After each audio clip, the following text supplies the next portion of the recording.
जय श्री राम दोस्तों। नवरात्रि में दुर्गा पूजा के अवसर पर बहुत ही विधि विधान से माता दुर्गा के 9 रूपों की पूजा उपासना की जाती है। आइए जानते हैं दूसरी देवी ब्रह्मचारिणी के बारे में। भगवान शंकर को पति रूप में प्राप्त करने के लिए घोर तपस्या की थी। इस कठिन तपस्या के कारण इस देवी को तपस्चारिणी अर्थात ब्रह्मचारिणी नाम से अभिहित किया। माँ दुर्गा की 9 शक्ति का दूसरा स्वरूप ब्रह्मचारिणी का है। यहाँ ब्रह्म का अर्थ तपस्या से है। माँ दुर्गा का यह स्वरूप भक्तों और सिद्धों को अनंत फल देने वाला है।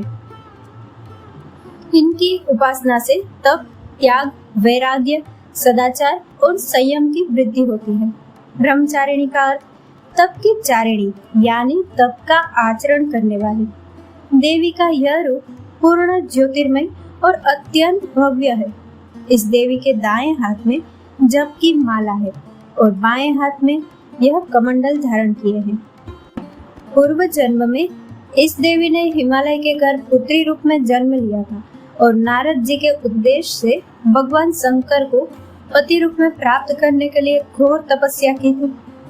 इस कठिन तपस्या के कारण इन्हें तपस्चारिणी अर्थात ब्रह्मचारिणी नाम से अभिहित किया गया है। 1000 वर्ष तक इन्होंने केवल फल फूल खाकर बिताए और 100 वर्षों तक केवल जमीन पर रहकर साफ पर निर्वाह किया। कुछ दिनों तक कठिन उपवास रखे और खुले आकाश के नीचे वर्षा और धूप के घोर कष्ट सहे। 3000 वर्षों तक टूटे हुए बिल पत्र खाए और भगवान शंकर की आराधना करती रही। इसके बाद तो उन्होंने सूखे बिल पत्र खाना भी छोड़ दिए। कई हजार वर्षों तक निर्जल और निराहार रहकर तपस्या करती रही।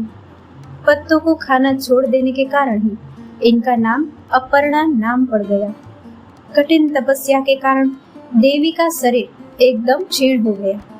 देवता, ऋषि, सिद्धगण, मुनि सभी ने ब्रह्मचारिणी की तपस्या को अभूतपूर्व पुण्य कृत्य बताया, सराहना की और कहा, हे देवी, आज तक किसी ने इस तरह की कठोर तपस्या नहीं की। यह तुम्ही से ही संभव थी।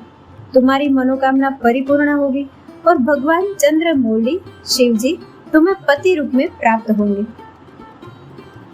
अब तपस्या छोड़कर घर लौट जाओ। जल्द ही तुम्हारे पिता तुम्हें बुलाने आ रहे हैं।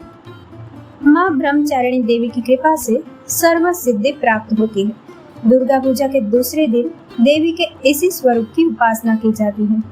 इस देवी की कथा का सार यह है कि जीवन के कठिन संघर्षों में भी मन विचलित नहीं होना चाहिए। दोस्तों, इस कथा को लाइक, शेयर और हमारे चैनल को सब्सक्राइब करना ना भूलें। जय श्री राम।